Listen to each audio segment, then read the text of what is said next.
BJP के प्रवक्ता नीरज कुमार जुड़ गए हैं। इसके अलावा जेडीयू की तरफ से पार्टी के प्रवक्ता अभिषेक झा हैं, विपक्ष से आरजेडी के प्रवक्ता अरुण कुमार हैं और बिहार कांग्रेस के प्रवक्ता स्नेहाशीष वर्धन पांडे हमारे साथ जुड़े हैं। आप सबका बहुत बहुत स्वागत है।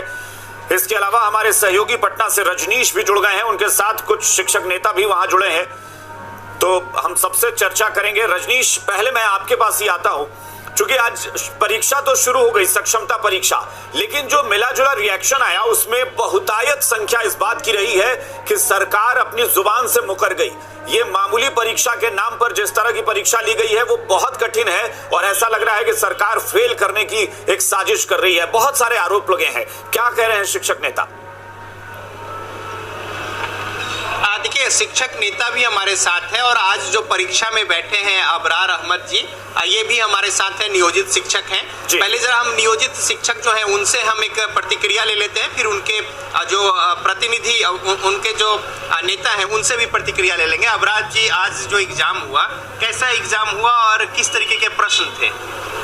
एग्ज़ाम बीपीएससी टीआरई 1 और टीआरई 2 जो हुआ है उससे कहीं टफ था इसमें, और जो इन्होंने कहा था कि परीक्षा का पैटर्न बीपीएससी का रहेगा, सिलेबस बीपीएससी का रहेगा, ऐसी कोई बात थी नहीं। उससे कहीं ज़्यादा टफ क्वेश्चन पूछा गया था और क्वेश्चन इस टाइप के थे जो कभी नज़र के सामने नहीं है, इस टाइप का क्वेश्चन था। तो जो सिलेबस में जो बातें थी उससे हटके था सवाल? बिल्कुल, जाहिर सी बात है, कुछ क्वेश्चन थे जो सिलेबस के अंदर था, बाकी सवाल सिलेबस से बाहर थे। जैसे इसमें पेडागोजी की बात नहीं थी सिलेबस में, यहाँ लगभग 15 से 20 क्वेश्चन पेडागोजी से था। और उसके अलावा जैसे कि लैंग्वेज पोर्शन था, उसमें 30 सवाल थे, उसमें से 30 में 30 ग्रामर, एक भी बुक से नहीं, टेक्स्ट बुक से कुछ भी नहीं, थ्योरिकल कुछ नहीं, सिर्फ ग्रामर। और जीके जीएस से भी जो भी सवाल थे तो वो टोटल एकदम टफ था, बिल्कुल टफ क्वेश्चन था।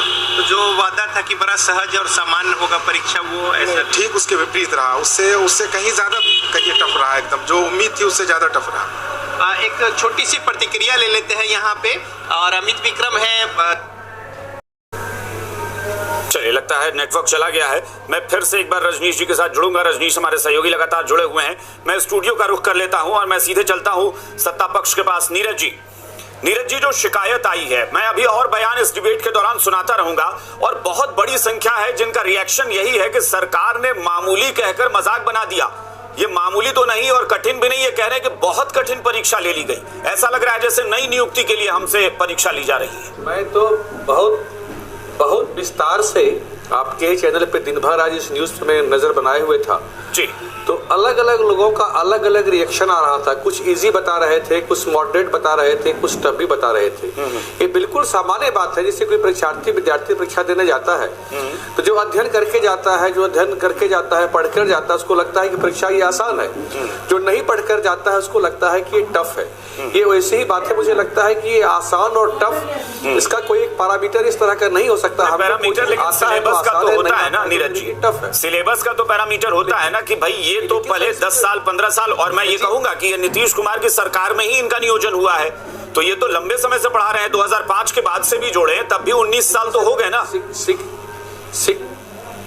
जी, शिक्षकों का जो मूल विषय है मैं उस पर आता हूं, और मुझे लगता है कि कोई भी सरकार लोक कल्याणकारी होती है, वह लोक कल्याण के लिए ही कोई नीति बनाती है और उसी तरह से कार्य करती है। तो इनके सेवा की गणना माननीय मुख्यमंत्री जी बरकरार रखेंगे। माननीय डिप्टी सीएम द्वय श्री सम्राट चौधरी जी और विजय सिन्हा ने भी लोगों से बात किया है कि सक्षमता परीक्षा के बाद जो इनको यह भय है कि इनके नौकरी के पहले की गणना नहीं की जाएगी, वह गणना बरकरार रखी जाएगी, मुझे ऐसा पूरा भरोसा है।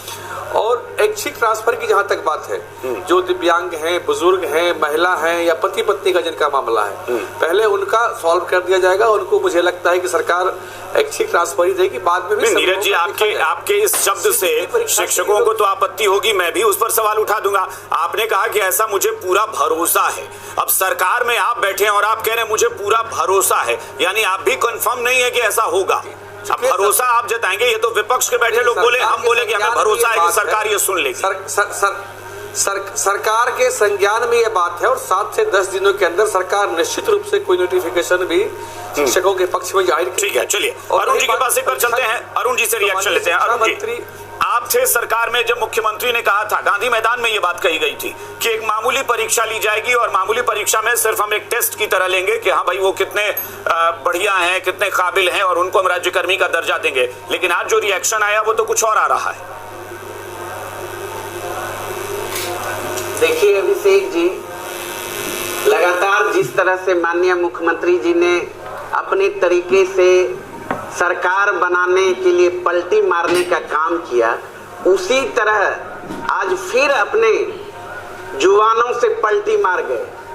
सही, महागठबंधन की सरकार में उन्होंने कहा था मामूली सा एग्जाम होगा और हमारे आदरणीय नेता तेजस्वी यादव जी का प्रण था कि हम राजकर्मी का दर्जा देंगे और हमारे आदरणीय नेता तेजस्वी यादव जी के प्रेशर में इस तरह का डिसीजन हुआ, कैबिनेट ने पास किया और माननीय मुख्यमंत्री जी ने कबूल भी किया एक साधारण सा परीक्षा लेंगे। लेकिन आज देख रहे हैं साधारण परीक्षा के एवज में किस तरह से कठिन परीक्षाओं से गुजर रहा है हमारे अभ्यर्थी, शिक्षक अभ्यर्थी। और इससे साफ जाहिर होता है कि एनडीए सरकार की मानसा नहीं है राजकर्मी देने का, राजकर्मी का दर्जा देने का, और इस सक्षमता परीक्षा के आड़ में नौकरी खाना चाहती है, नौजवानों को, शिक्षकों को सड़क पे लाना चाहती है, साफ जाहिर है।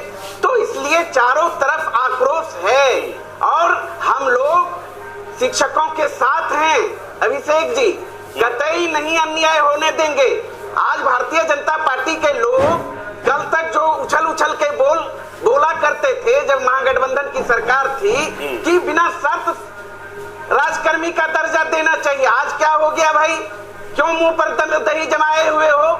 लगातार 2006 से अनवरत 16-17 साल से आखिर क्यों यह सरकार प्रताड़ित कर रही है नियोजित शिक्षकों को? ठीक है, चलिए मैं एक बार अभिषेक झा का रुख कर लेता हूं, जेडीयू के प्रवक्ता हैं। अभिषेक झा जी, एक बात बताइए, आप तो शिक्षा के क्षेत्र से जुड़े भी हुए हैं, मुझे लगता है कि आप इसको बेहतर समझ भी पाएंगे कि जब नई नियुक्ति के लिए कॉम्पिटिटिव एग्जाम में कोई जाता है तो वो पूरी तैयारी करता है, हर सब्जेक्ट की तैयारी, जीके जीएस की भी तैयारी करता है। लेकिन एक शिक्षक जो पिछले 15 साल, 10 साल, 12 साल या 20 साल से पढ़ा रहे हैं, एक खास सब्जेक्ट पढ़ा रहे हैं, आप उनसे ये उम्मीद कैसे कर सकते हैं कि 20 साल बाद वो आए और जीके जीएस की परीक्षा देना शुरू करें उसी तरह से जैसे कॉम्पिटिटिव एग्जाम में नई नियुक्ति के लिए लोग देते हैं? इसके दो पहलू। पहला तो यह है कि मंशा सरकार की क्या है, शिक्षा विभाग की क्या है। मंशा स्पष्ट है, कैसे बिहार के विद्यार्थियों को गुणवत्तापूर्ण शिक्षा मिल सके, नीतियां बेहतर बन सके। जहां तक नियोजित शिक्षकों का मामला रहा है, सरकार ने क्या फैसले किए हैं सबके सामने उत्साहवर्धक है। और दूसरा, आप किसी कॉर्पोरेट को देखें या किसी बड़ी कंपनी को देखें, किसी संस्था को देखें, उसमें समय समय पर आप देखते हैं कि इंटरनल एग्जाम्स होते रहते हैं। प्रमोशन के लिए कई बार एग्जाम होते हैं, सरकारी संस्थाओं में भी एग्जाम होते हैं। लोगों को समय समय पर अपनी दक्षता को प्रूव करते रहना पड़ता है। आप भी इस बात को मानते हैं। मीडिया के फील्ड में आप लोग काम कर रहे हैं, हर बार नए संस्थान में जाने के लिए ट्रेनिंग होती है, बहुत सारी चीजें होती हैं, तो परीक्षा देनी पड़ती है। और जीवन एक परीक्षा है, उस परीक्षा से इंसान को नहीं घबराना चाहिए। अब मसला क्या है कि सरकार ने शिक्षकों की मांगों को ध्यान में रखते हुए 5-5 अटेम्प्ट्स कर दिए। हो सकता है कि एक शिक्षक लंबे समय से चीजों से आउट ऑफ ट्रैक हो गए हो, इस वजह से वो थोड़ा विचलित महसूस कर रहे हो, लेकिन उनके लिए लिमिटेड। आपने एक अच्छी बात कही कि इंटरनल एग्जाम होते हैं प्रमोशन के लिए, तरक्की के लिए, लेकिन आपने मेरे बात का जवाब तो खुद ही दे दिया ना कि इंटरनल एग्जाम होते हैं, उस विभाग से जुड़े एग्जाम होते हैं। मैंने तो आपसे कहा कि अभी एक महिला शिक्षिका बोल रही थी कि हमारे विषय से जुड़ा सवाल होता तो हम कर लेते, लेकिन ऐसा लग रहा है कि सरकार ने आउट ऑफ सिलेबस लाके मेरे लिए अचानक से कि मैं 15 साल, 10 साल या 20 साल से एक सब्जेक्ट पढ़ाती आ रही हूं।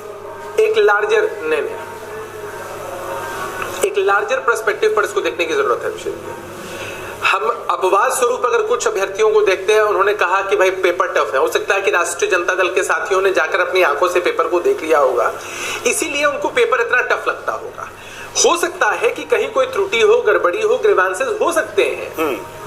बड़े बड़े एग्जाम्स के पेपर को चैलेंज किया जाता है विषय में, लेकिन अगर संस्थागत रूप से परीक्षा ली जा रही है तो हम तो अपने शिक्षक मित्रों से हमेशा आग्रह करेंगे कि अपनी दक्षता को, अपने मेरिट को वो प्रूव करें, ताकि विद्यार्थियों के सामने भी एक नजीर पेश हो सके कि परीक्षा की तैयारी नहीं की जाती है, परीक्षा के लिए हमेशा तैयार रहा जाता है। लेकिन मैं शिक्षक जितना ऐसा जानेंगे, मुझे नहीं लगता कि ऐसी आपकी ऐसा तो कुछ आप इशारा नहीं कर रहे हैं ना कि जो लोग कठिन बोल रहे हैं वो सब राष्ट्रीय जनता दल के लोग हैं, मतलब इस तरह का आरोप तो नहीं लगाना चाह रहे ना आप? अपने शिक्षक भाइयों पर बहनों पर कोई आरोप नहीं लगाते हैं। हाँ। अभी तो राष्ट्रीय जनता दल के लोगों ने लगातार बयान देना शुरू किया है, भाई ये लोग परीक्षा के विषय में बयान दे रहे हैं। ये तो भाई चरवाहा विद्यालय वाले लोग हैं।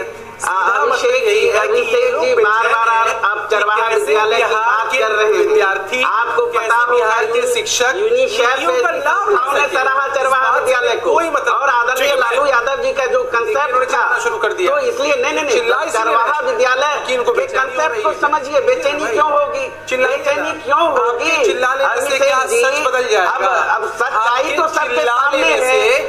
शिक्षक आपकी तरफ चले आए, सच्चाई तो सामने है, बिहार की जनता के सामने है सच्चाई। किस तरीके से हमने तो नियोजन नीति हमने तो नहीं बनाया था, नियोजन नीति तो हमने नहीं बनाया था, आपने ही बनाया था, एनडीए सरकार ने ही बनाया था। मैं एक बार स्नेहाशीष जी के पास जाने से पहले मैं एक बार रजनीश के पास चलता हूं। उनका बीच में डिस्कनेक्ट हो गया था। रजनीश आप अमित जी से बात कर रहे थे ये परीक्षा के टफ को लेकर। अभी जैसे बीजेपी के भी प्रवक्ता कह रहे हैं कि बहुत सारे लोग हैं जिनको अच्छा लग रहा है, बहुत सारे लोगों को टफ लग रहा है, तो इसका कोई पैमाना कैसे हम तय कर दें कि टफ था या इजी था?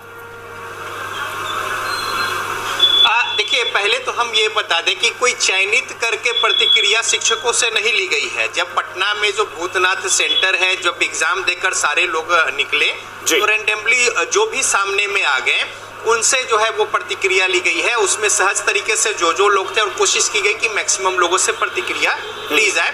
तो जाहिर तौर पे जो बंच है या जिस तरीके से लोग आ रहे हैं एग्जाम देकर, उसमें 5th के भी लोग थे, इसके ऊपर के भी लोग थे, तमाम लोग थे और मिलीजुली ये प्रतिक्रिया थी जिसमें ज़्यादातर लोगों ने ये कहा कि एग्ज़ाम जो है वो कठिन है। पहली बात। दूसरी बात कि देखिए, एग्ज़ाम की जो बातें हो रही है, कही जा रही है कि एग्ज़ाम देने में क्या समस्या है। देखिए, कोई भी लोग हो जो एग्जाम परीक्षा पास करके आते हैं, अगर 20 साल 25 साल पहले 15 साल पहले जो पढ़ा हो लोगों, और चाहे वो मैथ्स हो या दूसरी बातें हो, तो वो एक्यूरेसी और वो तेजी और वो फार्मूला सारा कुछ जहन में नहीं होता है। अब आप स्टैटिस्टिकल मेथड फॉर इकोनॉमिक्स पढ़ ले और उसके बाद 15 साल बाद एग्जाम हो तो आप मीन मीडियन मोड भी समस्या होगी और correlation regression time series index number इसमें समस्या होगी ही होगी, क्योंकि ये प्रयास का और साथ ही साथ सतत प्रैक्टिस का विषय है। और कई सारी ऐसी बातें होती है जो 5th 6th 7th में लोग पढ़ते हैं, उसको यूज में ना हो तो फिर कौन कहाँ पे क्या है, धीरे धीरे कालांतर में जो चीज उपयोग में है वो चीजें रहती है, बाकी चीज दरकिनार हो जाती है। हम प्रतिक्रिया ले लेते हैं। अमित विक्रम है, इनके नेता हैं, कैसे देखते हैं? देखिए, परीक्षा तो बहुत कठिन हुई, बीपीएससी से कठिन हुई, और ये किसी एक ने नहीं, सबने एक स्वर में कहा। आपने भी जितने से पूछा होगा, अलग अलग मीडिया संस्थान पे भी सोशल मीडिया जो प्रतिक्रिया आ रही है वो सबके सामने स्पष्ट है कि परीक्षा बोलिए कि कोई मान नहीं रहा है। लार्जर क्वेश्चन ये है कि नहीं, ऐसा परीक्षा तो हमने दे दी, लेकिन अब परीक्षा के बाद हमें मिलेगा क्या? हमारी जो 4 प्रमुख मांगे थी, उन मांगों पर अभी तक सरकार की ओर से कोई आश्वासन लिखित में कोई नहीं मिला। मांग की बात तो एक अलग है। हालांकि लोग ये भी कह रहे थे कि अगर अच्छा नंबर आए तो फिर क्या अपने वादे पे रहेंगे, कि ये तो अलग बात है। सबसे बड़ी बात है कि ये कहा जा रहा है कि परीक्षा कठिन है, पहले तो ये अस्वीकार नहीं किया जा रहा, पहली बात।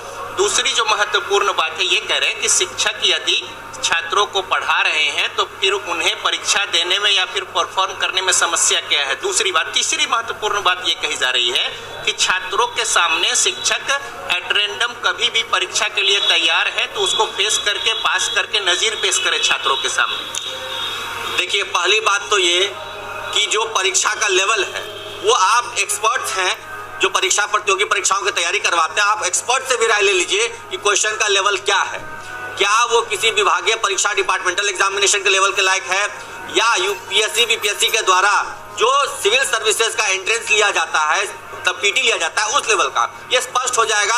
अगर शिक्षकों की बात पे भरोसा नहीं है तो एक्सपर्ट से आप बात कर लीजिए, वो बता देंगे कि ये क्वेश्चन बिल्कुल बीपीएससी पीटी जो सिविल सर्विस का पीटी होता है उस लेवल का है। दूसरी बात कि हम परीक्षा देने के लिए सहज तैयार भी हो गए, परीक्षा हम दे भी रहे हैं, लेकिन ये कहना कि हमारी जो क्षमता है वो छात्रों के जैसी हो, ये संभव नहीं ना है। हम जो 9 से 5 पढ़ा रहे हैं वो एक वर्ग विशेष या वर्ग समूह विशेष को पढ़ाते हैं। हम अगर 1 to 5 के टीचर हैं तो हम उसी सिलेबस को डेली ना पढ़ रहे हैं। क्या आप हमसे पीजी लेवल का क्वेश्चन पूछ दीजिएगा, आप हमसे ग्रेजुएशन लेवल का मैथमेटिक्स पूछ दीजिएगा, ये तो कोई उचित बात नहीं है। रजनीश, इन कक्षाओं का मैं चाहता हूं कि एक-एक पॉइंट पर अलग-अलग बात हो पाए। फॉर्म भरे और परीक्षा में बैठे। बिल्कुल, अमित जी ने जो बात कही है, मैं चाहता हूं कि एक-एक पॉइंट पर बात हो, फिर उसके बाद हम उनकी मांगों पर भी आगे आएंगे। एक बार स्नेहाशीष जी के पास चलते हैं। स्नेहाशीष जी, आपने जो बातें सुनी, अमित जी जो कह रहे हैं या फिर अभी सत्ता पक्ष के जो लोग कह रहे हैं, क्या आपको लग रहा है कि हकीकत क्या है? कि ये कह रहे हैं, अभी सत्ता पक्ष कह रहा है कि भाई इसका कोई पैमाना नहीं होता है, लेकिन ये कह रहे हैं कि आप किसी एक्सपर्ट से, आप शिक्षक कह रहे हैं कि आप एक्सपर्ट से पता कर लीजिए कि किस लेवल की परीक्षा हुई है। देखिए, सिलेबस तो डिफाइंड होनी चाहिए और सिलेबस के अकॉर्डिंग क्वेश्चंस होने चाहिए। और जब ऐसी परीक्षा ली जा रही है, और नीतीश जी ने जब पहले ही ये बातें कही थी कि ये एक मामूली परीक्षा होगी, तो अपनी बातों से, चूंकि यूटर्न उनकी आदत हो चुकी है, तो उन्होंने फिलहाल फिर से यूटर्न ले लिया है। और जब क्वेश्चन सेट किया जाता है तो हर परीक्षा का एक आधार होता है, उस परीक्षा के आधार पे क्वेश्चन सेट किया जाता है। लेकिन बार बार ये चीज देखी जा रही है कि शिक्षकों के साथ जिस तरीके से प्रताड़ित किया जा रहा है, ये उसी की कड़ी एक दिख रही है, उससे ज्यादा कुछ नहीं दिख रही है। और बार बार हम लोग पहले भी हम लोग कहते थे, चूंकि गठबंधन में जब सरकार थी हमारी, हम लोग ये बात कहते थे कि शिक्षा विभाग पूरी तरीके से निरंकुश हो चुका है एक अफसरशाही के कारण। तो निश्चित तौर पे ये अफसरशाही इस तरीके से फैसले ले रही है और इस तरीके से अब चीजों को डिमोरलाइज करने का काम किया जा रहा है शिक्षकों को। और इन नियोजित शिक्षकों ने, जैसे आपने भी देखा कि 70% लोगों ने ही आवेदन किया था इस एग्जाम के लिए। तो निश्चित तौर पे ये सोचने वाली बात है कि आखिर सरकार की मंशा क्या है। अगर आपने कहा है कि 5 मामूली परीक्षाएं, अच्छा, आपको क्या लगता है, मतलब ये वाकई जैसे आप भी मानते होंगे कि जब शिक्षक अगर पढ़ा रहा है कोई एक सब्जेक्ट, जो अमित विक्रम जी कह रहे थे कि हम किसी पर्टिकुलर क्लास में पढ़ाते हैं या कोई एक सब्जेक्ट पढ़ाते हैं, आप हमसे 20 साल बाद अचानक से कह देंगे कि नहीं, आप सारे पेपर्स की परीक्षा एक बार दीजिए, तो वो क्या ये मुमकिन है? या फिर वाकई उसी सब्जेक्ट की परीक्षा लेनी चाहिए थी कि हाँ वो सक्षम है कि नहीं, पढ़ा रहे हैं, राज्यकर्मी बनने के काबिल है या नहीं? अभिषेक जी, मैंने भी नेट की परीक्षा मास कम्युनिकेशन में पास की है। अगर फिर से मुझे उसी एग्जाम में बैठा दिया जाए अभी हाल फिलहाल में, तो मुझे लगता है कि वो क्वेश्चंस का लेवल क्या बदल रहा है, कैसे चेंज हो रही है, उसके लिए मुझे पूरी तैयारी करनी पड़ेगी। तो निश्चित तौर पर शिक्षकों के साथ आप भी जानते हैं कि कितने काम और भी उनके ऊपर लादे गए हैं और किस तरीके से मानसिक प्रताड़ना की जा रही है 9 से 5। आप भी जानते हैं कि सुदूर जाना पड़ता है 2-2 घंटे, 3-3 घंटे। मैं जानता हूं ऐसे लोगों को जो सुबह निकलते हैं, 3-3, 4-4 घंटे यात्रा करते हैं, फिर रात में आते हैं।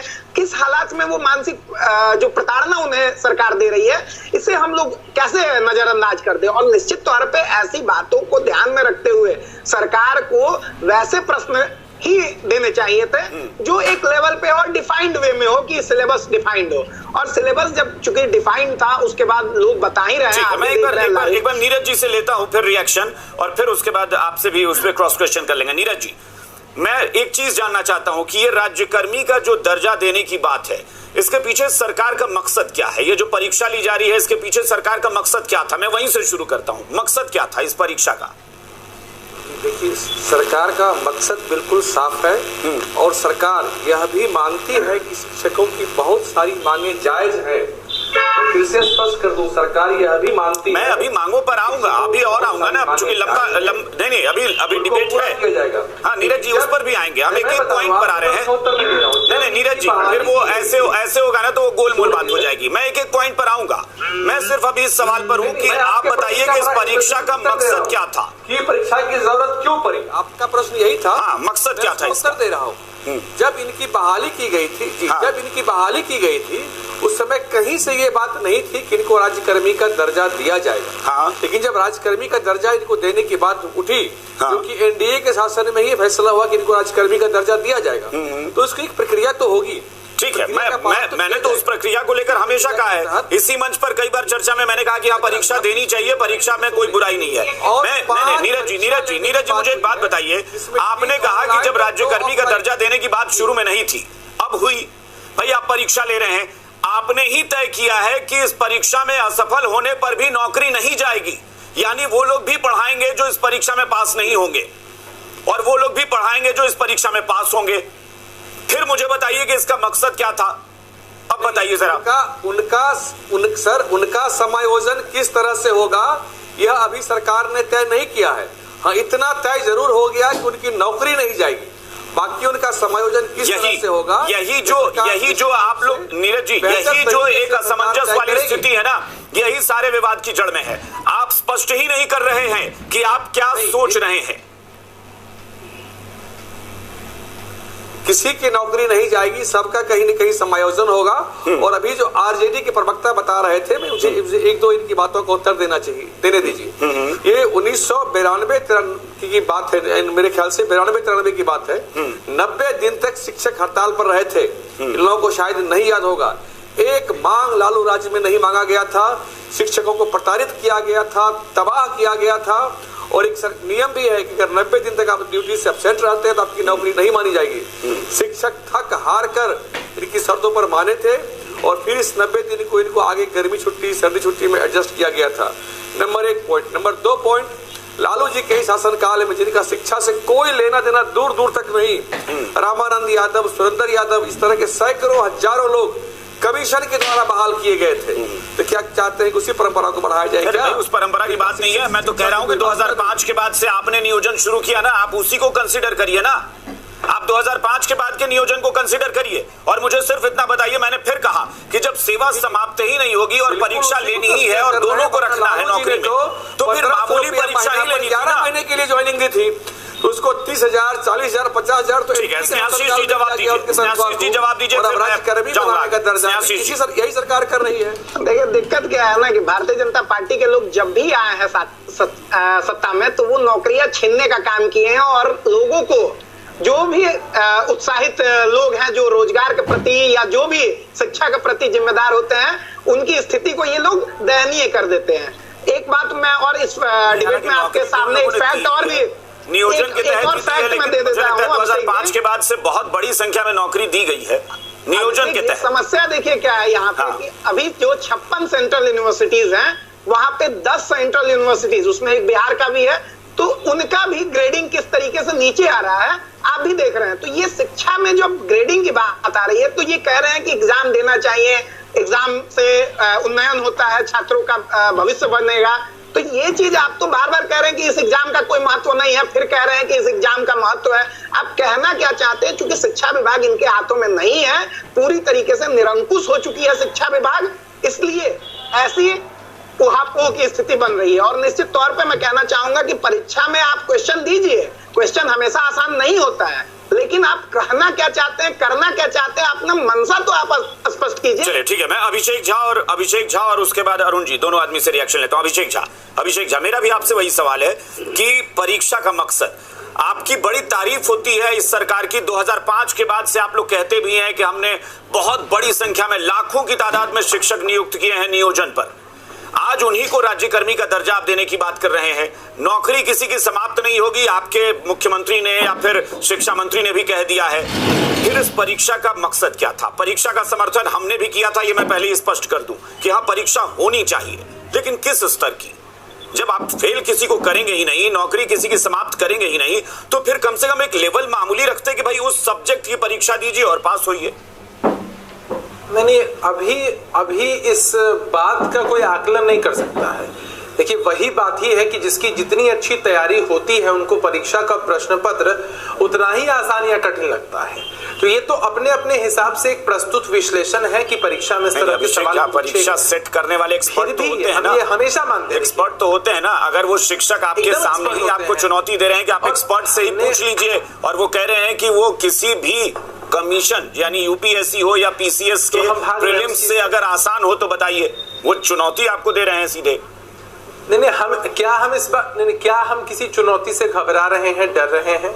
हम अपने शिक्षक भाइयों बहनों की बात भी उसी तत्परता से सुनते हैं जिस हिसाब से हम आम लोगों की बातें सुनते हैं, कि हमने उनकी बात को सुना है, समझा है, जाना है। आप मंशा पर जब सवाल खड़ा करते हैं कि सरकार आखिर चाहती क्या है, सरकार चाहती है कि हमारे सभी शिक्षक भाई बहनों को मौका मिले पढ़ाने का और गुणवत्तापूर्ण शिक्षा भी मिले। कई बार आपने देखा है कि अपवाद स्वरूप ही सही कुछ ऐसे लोग चले आते हैं जिनके पास दक्षता नहीं होती है, किसी अन्य दरवाजे से चले आते हैं, तब भी उनको पकड़ा जाता है, उन पर भी कार्रवाई होती है। तो अगर एक परीक्षा हो रही है तो उससे आपत्ति क्या? और परीक्षा के प्रश्नों के लेवल को लेकर के अगर सवाल है तो उस पर भी हम बात करने को हमेशा तैयार रहते हैं। हम किसी भी चीज से परीक्षा लेने तो आपने शुरू कर दिया ना। सरकार की मंशा एक ही है, जितनी बेहतर शिक्षा व्यवस्था होगी उतना बेहतर काम होगा। ठीक है, अरुण जी इसका जवाब दीजिए। अरुण जी, फिर मैं उसके बाद फिर एक बार रजनीश के पास चलूंगा। अरुण जी।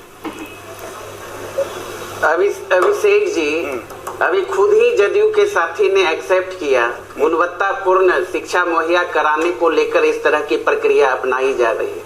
टफ सवाल पूछे जा रहे हैं, क्वेश्चन तय किए। हमने कब कहा कि टफ सवाल और नहीं, अरे आप गजब बात करते हैं। मतलब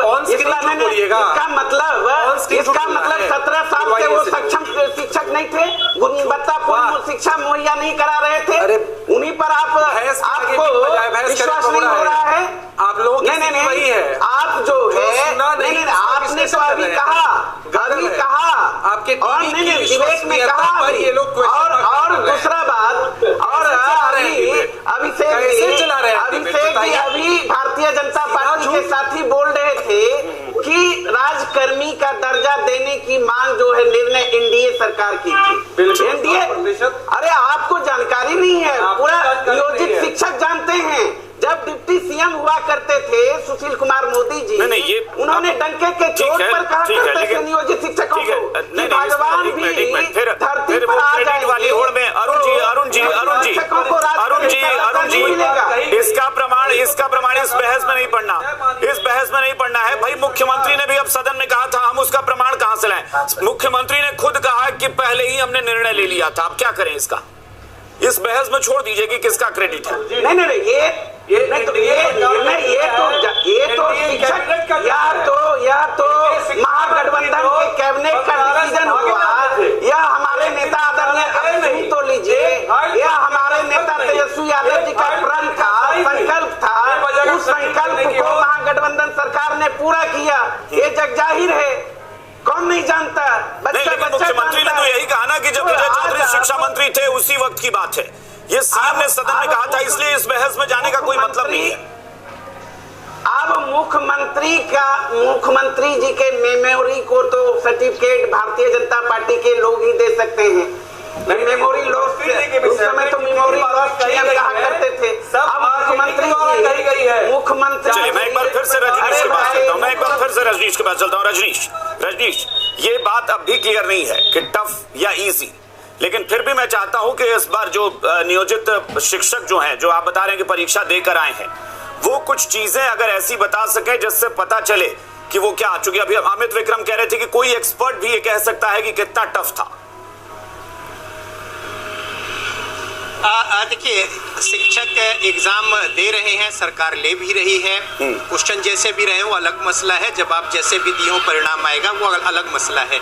लेकिन ये जो कहा जा रहा है कि अच्छी तैयारी होगी तो परीक्षा अच्छी होगी, तो ये तो सहज सामान्य ज्ञान की बात है कि तैयारी कब होगी? जब 9 से 5 तक एग्जाम होंगे। देखिए, हम शिक्षकों की कोई तरफदारी की बात नहीं कर रहे हैं, लेकिन जो सहज सामान्य बात है कि 9 से 5 आप क्लास में उनको रखेंगे, इसके अलावा 1-2 घंटा घर से जाने में और 1-2 घंटा आने में, तो आखिर ये भी समाज में है, परिवार में है, सामाजिक दूसरी भी जिम्मेदारी जवाबदेही है। कोई स्टूडेंट तो है नहीं कि बस बैठे हैं दिन रात तैयारी कर रहे हैं कंपटीशन का और फिर परिणाम आएगा, और वो एज भी नहीं है।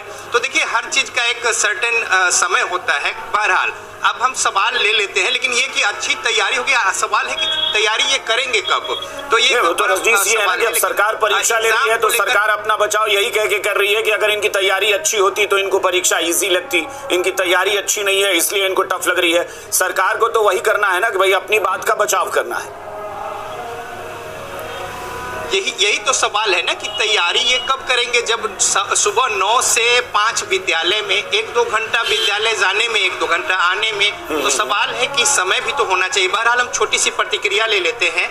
ऐसा कोई मसला सवाल को लेकर, या लोग कह रहे हैं कि तैयारियां नहीं थी इनकी, या फिर कुछ ऐसा टफ सवाल नहीं था, तो कोई ऐसा उदाहरण हो जिससे कि सिलेबस के बाहर हो या कुछ इस तरह की बातें हो। और एक बात, और दूसरी बात ये है कि जब एग्जाम देकर आते हैं तो सभी लोग एक दूसरे से बात करते हैं कि एग्जाम कैसा हुआ, पेपर कैसा था, तो उसमें किस तरीके के फीडबैक मिले? सर मैं जिस सेंटर पर था वहाँ लगभग 400 के आसपास हम लोग थे और लगभग लोगों की ये राय रही कि एग्ज़ाम टफ था, इसमें कोई शक नहीं है। अब जहाँ तक ये कह रहे हैं कि तैयारी करके आएंगे तभी एग्ज़ाम बेहतर होगा, तो वैसे लोगों को ये कहना, आपने तो जवाब दे ही दिया। वैसे मैं बोलना ये चाहूँगा कि मैं 1 से 5 क्लास का शिक्षक हूँ, मैं प्राथमिक टीचर हूँ, तो मुझसे सवाल अगर पूछा जाना चाहिए था तो 1 से 5 क्लास का जो सिलेबस है उसके अकॉर्डिंग पूछा जाना चाहिए था। वो एक भी सवाल 1 से 5 क्लास के बीच का नहीं था। गणित के कुछ सवाल थे जो 1 से 5 क्लास का था, बाकी सारे सवाल जो थे वो लगभग 6 to 8, अब मैं कहता हूँ कि 9-10 के भी कुछ सवाल थे। तो ऐसे में ये कहना कि तैयारी नहीं करना, ये कितना अपमान करेंगे हम लोगों का। एक तो अपमान की घूंट हम लोग सहसा करके कब से पीरा सह रहे हैं, आप देख ही रहे हैं, और इतना अपमानित ये सही बात नहीं है। आपने कहा ही कि 9 से 5 हम लोग स्कूल करते हैं, फिर घर की जिम्मेदारी है, फिर सामाजिकता भी है, कई सारी चीज़ों को देखना होता है। और मैंने पहले कहा आपको कि 1 से 5 का मैं शिक्षक हूँ, सवाल एक भी नहीं था 1 से 5 से। तो सवाल जो है जो सिलेबस था या कहा गया उससे, जी उससे बिल्कुल उलट था सिलेबस। इन्होंने जो बीपीएससी का ही सिलेबस ये दिया था, तो हम लोगों ने उसी के अनुरूप तैयारी भी किया था। जो भी वक्त हमें मिलता था तो बीपीएससी के अनुरूप हमने तैयारी किया था। मैं अपनी बात ही करूं, लेकिन जब मैं एग्जाम हॉल में गया, जब मैं देखा सवाल को, तो मुझे लगा कि इसमें तो एक भी सवाल ऐसा नहीं जो मैंने पढ़ा है इसको। यानी रजनीश ये कहना चाह रहे हैं कि TRE 1 TRE 2 से भी इतर थे ये सवाल? कोई शक नहीं है। यानी जो TRE 1 और 2 है उससे भी हट के सवाल? बिल्कुल जी, उससे हट के सवाल था, उससे बिल्कुल हटा हुआ सवाल था, और मैं तो कहता हूँ उससे टफ सवाल था। उससे भी टफ? जी उससे मैं बीपीएससी TRE 2 भी दिया हूँ। मैं ऑन रिकॉर्ड ऑन कैमरा कह रहा हूँ, 56 नंबर मेरा आया था। जनरल कैटेगरी से हूँ, कट ऑफ हाई जाने की वजह से नहीं हो पाया, लेकिन मुझे लगता है कि ये उससे कई गुना ज्यादा टफ एग्जाम था, क्योंकि मैं जो जिस हिसाब से मैंने तैयारी किया था उसके बिल्कुल उलट क्वेश्चन सवालात थे एकदम, इसमें कोई शक नहीं है। सारे शिक्षकों की यही राय थी सेंटर पर। सब आपस में जब विचार विमर्श हुआ कि कैसे सवाल थे या कैसा एग्जाम हुए, तो राय इसी तरीके? जी बिल्कुल यही राय, सुमारी सबकी यही थी, बिल्कुल यही राय थी सभी लोगों की। एक छोटी सी प्रतिक्रिया ले लेते हैं। अमित विक्रम है, ये जो कहा जा रहा है इसको कैसे देखिए, तैयारी के लिए समय भी तो होना चाहिए। फॉर्म भराए हुए अभी 5 दिन हुआ नहीं और आज परीक्षा है, और उसमें भी 9 से 5 हम विद्यालय करते हैं, और चुनाव की ड्यूटी अभी कुछ दिन पहले BLO वाला काम भी कर रहे थे स्कूल का ओवर के बाद। तो समय कहाँ था हमें तैयारी के लिए? और हम कोई छात्र हैं कि हम घर में सब काम छोड़ करके पढ़ाई पर ही लगे हुए हैं? हम बच्चों को पढ़ाएं या खुद पढ़ें? वैसे अगर आप चाहते हैं हमें 3 महीने के लिए छुट्टी दे दीजिए, विद्यालय से हमको फ्री कर दीजिए, 3 महीने आप आराम से वेतन मिलेगा, घर में तैयारी कीजिए, उसके बाद आप परीक्षा लीजिए हमारी, हम देंगे। लेकिन किसी भी इन सर्विस व्यक्ति का जो ऑलरेडी सेवा में है, उसे इतना कठिन परीक्षा कहाँ ले जाता है? मैं दावे के साथ कहता हूँ, अगर आप इस एग्जामिनेशन में आप एक भी प्रवक्ता महोदय को बैठा दीजिए, वो पास करके दिखाएं। मैं तो दावे के साथ कहता हूँ जो BPSC PT निकाले हुए होंगे उनको कह दीजिए कि इसमें बैठे और वो खुद बताएं कि इस क्वेश्चन का स्टैंडर्ड क्या है। इतना कठिन सवाल वो भी विभागीय परीक्षा के नाम पर किसी विभाग में, किसी राज्य में नहीं हुआ होगा जो यहाँ बिहार में हो रहा है। ये केवल और केवल शिक्षकों को अपमानित करने के लिए सरकार इस तरह से कर रही है। ठीक है, अभिषेक झा रिएक्शन, ये मामला कहीं और जा रहा है। ये लोग कह रहे हैं कि अपमानित करने की नियत हो गई है सरकार की, और इस तरह की प्रतिक्रिया आने लगी है। मुझे लगता है कि कुछ रास्ता निकालना पड़ेगा। मैं कहता हूं दोनों पक्ष को थोड़ा कुछ ना कुछ अपना कंसिडर करना होगा, एक दूसरे की बातों को, और तब बीच का रास्ता निकालना होगा। देखिए, हम तो अपने शिक्षक मित्रों को अपमानित करने के विषय में सोच भी नहीं सकते हैं। उनका कितना सम्मान करते हैं। आपने कहा कि हम शिक्षा क्षेत्र से जुड़े हुए हैं, या इससे भी इतर एक व्यक्ति अपने जीवन में अपने शिक्षकों का स्थान बहुत सर्वोपरि रखता है, उनका सम्मान करता है हमेशा।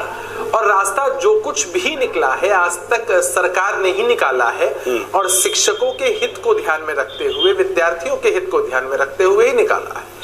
और जहां तक परीक्षा में प्रश्नों के स्टैंडर्ड का सवाल है, ये तो विश्लेषण का विषय है, आकलन का विषय है, वो एक मसला हो सकता है। लेकिन ये कह देना कि नहीं भाई परीक्षा, हाँ, लेकिन मैं उसमें एक चीज जरूर कोट कर देता हूं कि वहां पर जो एक जो शिक्षक मौजूद हैं जिन्होंने अभी ये परीक्षा दी है आज, उन्होंने अभी TRE 2 भी दी थी, उन्होंने खुद ये स्वीकार किया है, और वो चूंकि दे चुके हैं वो परीक्षा भी, तो वही कह रहे हैं कि हम लोगों ने TRE 1 TRE 2, चूंकि सरकार ने कहा था कि BPSC के उसी स्तर की परीक्षा होगी, तो उन्होंने उसी हिसाब से तैयारी की। वो कह रहे हैं कि वो TRE 1 TRE 2 से बिल्कुल उलट ये परीक्षा हो गई। तो वो चूंकि खुद दे चुके हैं, इसलिए कम से कम वो तो सही बता ही रहे हैं कि वो खुद परीक्षा देकर आए हैं।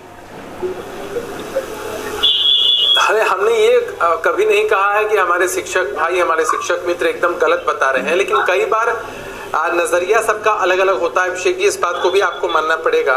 और कई बार नजर बदलने से नजरिया बदल जाता है और नजारे बदल जाते हैं कई बार। तो समझना यह है कि अगर सरकार ने चरणबद्ध तरीके से बताया है कि आपके पास एक सिंगल अटेम्प्ट नहीं है, कई अन्य अटेम्प्ट्स भी हैं, हमें लगता है कि हमारे शिक्षक मित्रों को, चलिए मैं शिक्षकों की मांगों पर भी आऊंगा, लेकिन मैं इतना जरूर कहूंगा अभिषेक झा कि आप लोगों ने, मैं फिर कहूंगा, नियोजन आप लोगों ने बड़े पैमाने पर किया है। कहीं से भी ये मैसेज या ये उनके दिमाग में या दिल में नहीं बैठना चाहिए कि सरकार हमें अपमानित कर रही है। ये सही मैसेज नहीं जाएगा अगर इस तरह का मन में उनके बैठता है तो। मैं स्नेहाशीष जी से रिएक्शन ले लूं, फिर उसके बाद आगे जाता हूं। स्नेहाशीष जी। निश्चित तौर पे अभिषेक जी, मैंने ये बात कही और मैं जानता हूं, मैं दर्द समझता हूं कि बहुत सारे अन्य भी काम होते हैं, शिक्षकों की अपनी सामाजिक जिम्मेदारी भी है। तो चूंकि एक अपने आप में ये प्रतिष्ठित जॉब है, और जब इस प्रोफेशन में कोई भी व्यक्ति है और आप ही के छात्र अगर आपको कहें कि मास्टर साहब नहीं पास हुए हैं एग्जाम, आप सोचिए कि कैसी स्थिति होगी। एक मानसिक प्रताड़ना सरकार दे रही है, फिर सामाजिक तौर पे भी मिलने लगेगी कि फलाना मास्टर साहब नहीं पास हुए एग्जाम। तो बहुत सारी समस्याएं होती हैं। आपने समय कब दिया है?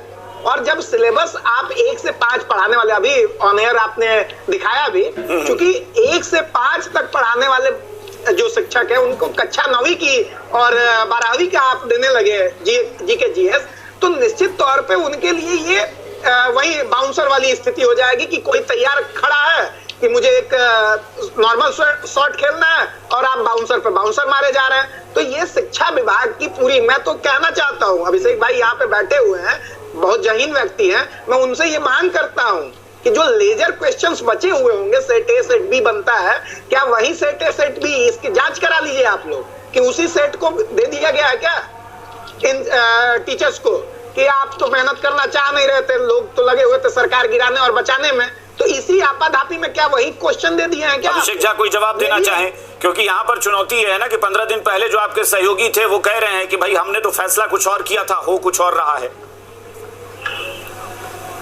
नहीं भाई, चूंकि विपक्ष में जा चुके हैं तो विपक्ष की भूमिका अदा करेंगे और एक नकारात्मक विपक्ष की भूमिका अदा करेंगे। सिर्फ विरोध करने के लिए विरोध करना है तब तो अलग की बात है। सरकार ने हमेशा शिक्षकों का ख्याल रखा है, कोई मामला है, कोई मसला है तो हमारे शिक्षक मित्र उसको उचित प्लेटफॉर्म पर उठा सकते हैं। सरकार ने हमेशा उनकी मांगों पर विचार किया है, लेकिन नकारात्मक सोच के साथ अगर बयान दिया जाता है तो यह दिखता है आपके अंदर पॉजिटिविटी नहीं बची हुई है। और हमारे विपक्ष के साथी हमेशा इस स्वभाव का प्रदर्शन कर रहे होते हैं, क्योंकि उनको लगता है कि जितना शिक्षक भाइयों को, मित्रों को भड़काएंगे उतना ज्यादा इनकी राजनीतिक रोटी सिक पाएगी। खैर, इन सब से इतर हमारी प्राथमिकता, सरकार की प्राथमिकता है गुणवत्तापूर्ण शिक्षा, शिक्षकों को बेहतर माहौल मिले, अंदर से उनके पास एक पॉजिटिविटी हो, ताकि चलिए मैं अब मैं मांगों पर आता हूं, जो शिक्षकों की मांगे हैं। मैं एक बार फिर से अमित विक्रम का रुख करूंगा। रजनीश हमारे सहयोगी हैं। रजनीश, अमित विक्रम बता रहे थे उनके जो मांगे हैं वो लगातार बयान दे रहे हैं कि गेंद सरकार के पाले में है, हमने तो सरकार के कहने पर सब कुछ कर दिया। बिल्कुल सीधे तौर पे जान लेते हैं कि क्या कुछ मांगे हैं। मांग की जो बातें शुरू में कह रहे थे, आप जरा हमारे देखिए, हम लोग परीक्षा देने के लिए इसी शर्त में तैयार हुए, सरकार हमारी 4 मांगों को माने। ऐच्छिक जिले में पोस्टिंग, सेवा निरंतरता, एक समान वेतन वृद्धि और जो कार्रवाइयां शिक्षकों पर पिछले कुछ महीने में हुई है उन सभी कार्रवाइयों को वापस लिया जाए। ये हमारी 4 मांगे और बहुत सिंपल है। जिस जिले में हम ऑलरेडी कार्यरत हैं हमको उसी जिले में रहने दिया जाए, या फिर जो कुछ शिक्षक हैं जो ऐच्छिक स्थानांतरित जाते हैं उनको वो दे दिया जाए। इसमें कहीं कोई तकनीकी बाधा भी नहीं है। साथ ही साथ जो हमने 10 साल, 20 साल, 15 साल जो काम किया है उस सेवा की गणना होनी चाहिए, वो हमको सर्विस कंटिन्यूटी का लाभ मिलना चाहिए। और तीसरा जो मैंने कहा कि जो पेमेंट का इंक्रीज हो रहा है वो असमान है। जो 22 में बहाल हुए हैं उनका 18% वेतन बढ़ेगा, जो हाई स्कूल में है उनका 28 या 32% वेतन बढ़ेगा, और जो बाकी शिक्षक है उनका मात्र 2-3% वेतन बढ़ेगा। तो ये असमानता नहीं होनी चाहिए। 2015 में भी जब हम लोग को पे स्केल मिला था तो उस समय इंश्योर किया गया था कि 20% वेतन वृद्धि सभी को मिले, लेकिन यहाँ नहीं मिल रहा है।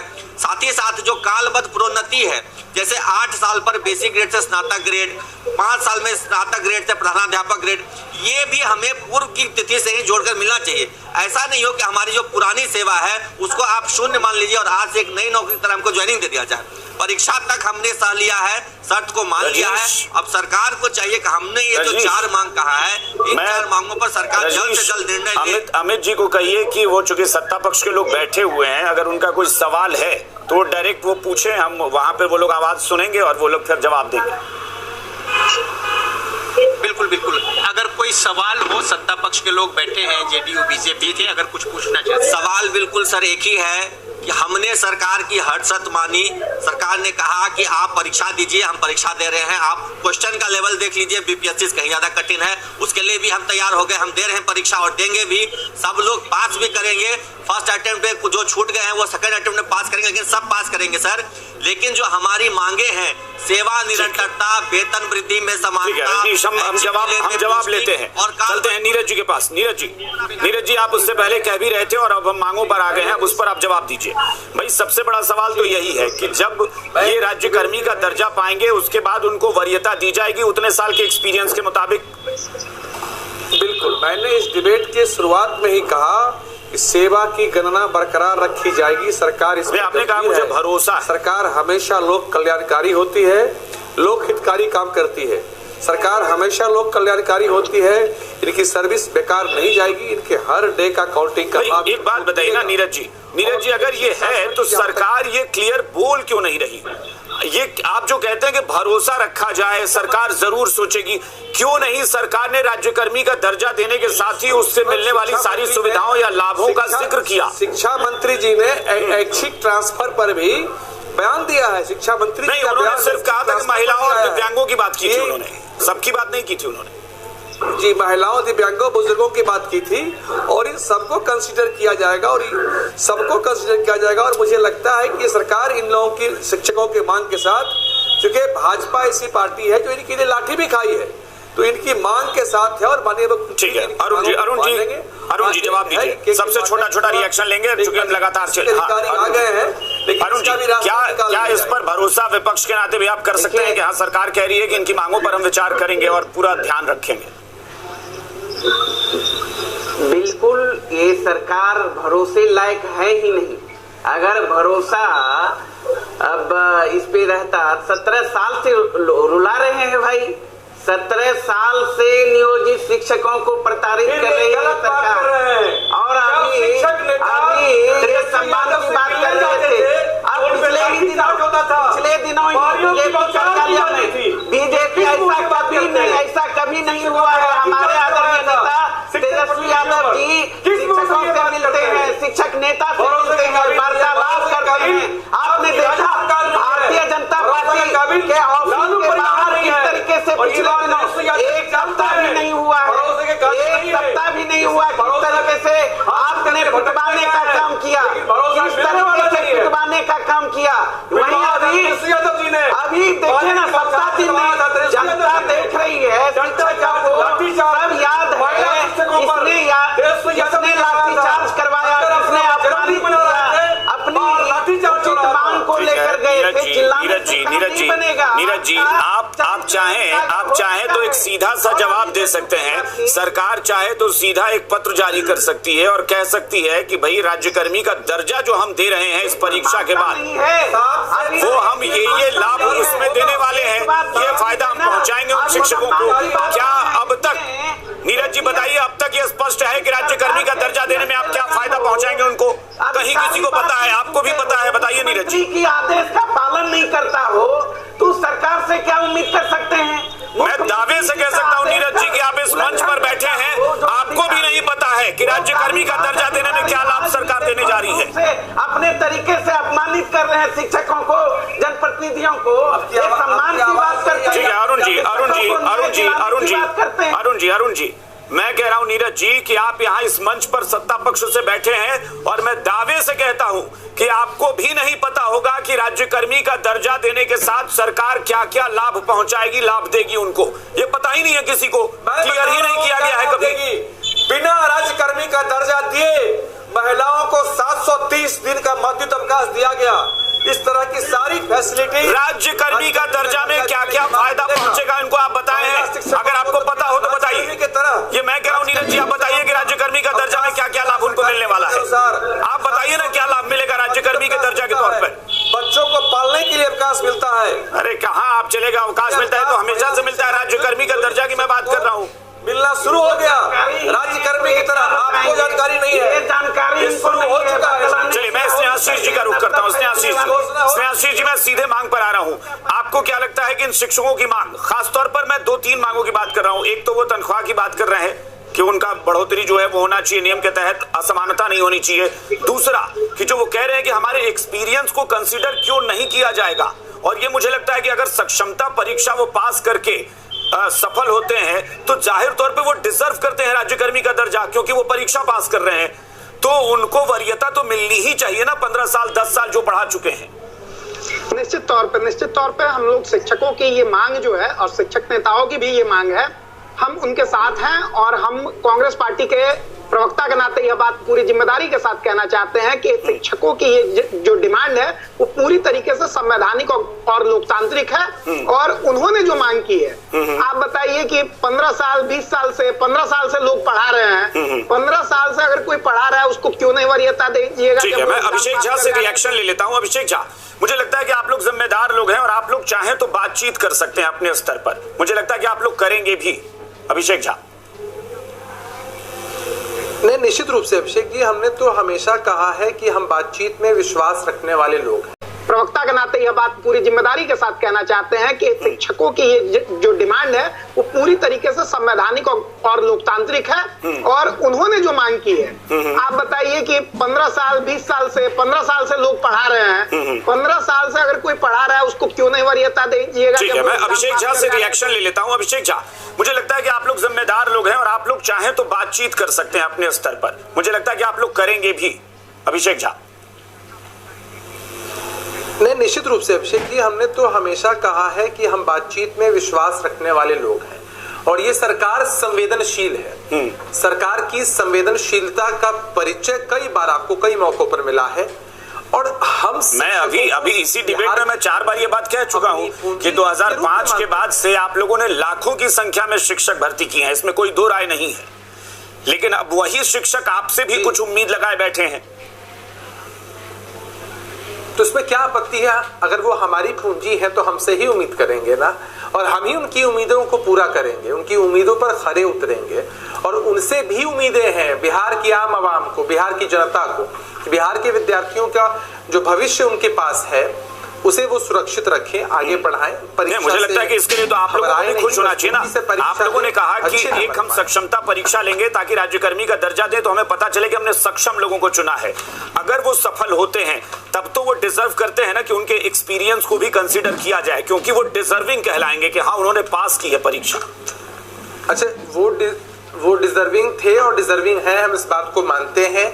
उनकी जितनी भी मांगे हैं सब सरकार के सामने है, लेकिन चूंकि समझना आवश्यक होता है कि हम लोग पार्टी के प्रवक्ता के रूप में बयान देते हैं और बातें कहते हैं, और सरकार में बैठे लोग, सरकार में हमारी पार्टी भी है, डिपार्टमेंट्स होते हैं डिफरेंट पार्टीज के पास, और उसके बाद सरकार में बैठे लोग इस बात का फैसला करते हैं और इस बात की जानकारी हम सबको मिलती है। और हम सबकी यही इच्छा होती है कि हमेशा समन्वय के साथ रास्ता निकले, रास्ता बने। तो ये चीजें हमें लगता है कि एक सुखद रिजल्ट की तरफ जाएंगी। हमारे विपक्ष के साथियों को ये अच्छा नहीं लगेगा, हम समझ सकते हैं उनकी मजबूरी को, लेकिन सब के बावजूद हमने हमेशा कहा है कि हम चाहते हैं कि हमारे शिक्षक मित्र भी धैर्य का परिचय दें, किसी भी बहकावे में ना आए, किसी की बातों में ना आए, क्योंकि कुछ लोग हैं जो बिहार का विकास नहीं, वो तो बार बार कहते हैं, वो धैर्य ही है, तभी तो वो कह रहे हैं कि हमने गेंद अब सरकार के पाले में डाली है और सरकार ही डिसाइड करे। उन्होंने तो खुद ही अपना भविष्य आप पर छोड़ दिया है और उनको उम्मीद भी है। शिक्षकों की मांग के साथ सरकार भी है, हाँ सरकार भी उनके साथ नहीं, ठीक है। बिहार की जनता जान रही है। ये सच है कि आप लोग प्रवक्ता हैं, लेकिन मुझे लगता है कि आप लोग प्रतिनिधि हैं अपने दल के और आप लोग ये बात अपने स्तर पर रख सकते हैं सरकार के सामने। किया डेवलपमेंट कौन चाहता है, डेवलपमेंट कौन नहीं चाहता है, मुद्दे की राजनीति कौन करता है, मुद्दे की राजनीति कौन नहीं करता है। बिहार की मैं उम्मीद करता हूँ स्नेहाशीष जी और अरुण जी विपक्ष में हैं, वो अपनी बात रख रहे हैं, लेकिन सत्ता पक्ष में नीरज जी और अभिषेक झा आप लोग हैं। मुझे पूरी उम्मीद है कि आप लोग सरकार के सत्ताधारी दल के प्रतिनिधि के तौर पर हैं, आपने अपने स्तर पर बात रखेंगे और जरूर इस पर विचार होगा, बहुत जल्द स्पष्ट होगा, उम्मीद करूं मैं।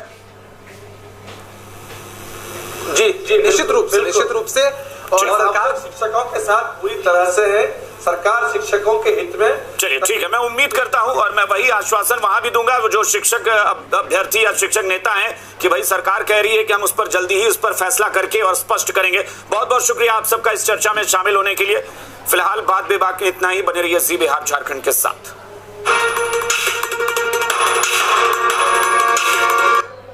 तो दोस्तों, आपने स्पष्ट रूप से सुन लिया है सारी बातें और कहीं ना कहीं पक्ष और विपक्ष के मध्य जो है बड़ा डिबेट हुआ है और डिबेट में जो फैसला आया है वो यही आ रहा है कि भाई कहीं ना कहीं नियोजित शिक्षकों को राज्यकर्मी दर्जा के साथ साथ जो है वो सारी फैसिलिटीज जो है वो दी जाए। और ये भी ध्यान में रखा जाए कि जो भी शिक्षक जो है एक लंबे अरसे से तैयारी कर रहे हैं, जैसे कि आपका हो गया 17 साल, तो भाई 17 साल का टाइम कोई ज़्यादा थोड़ी नहीं होता है, ये टाइम बहुत ही ज़्यादा होता है। तो कह सकते हैं दोस्तों कम ज़्यादा नहीं, बहुत ज़्यादा समय है ये।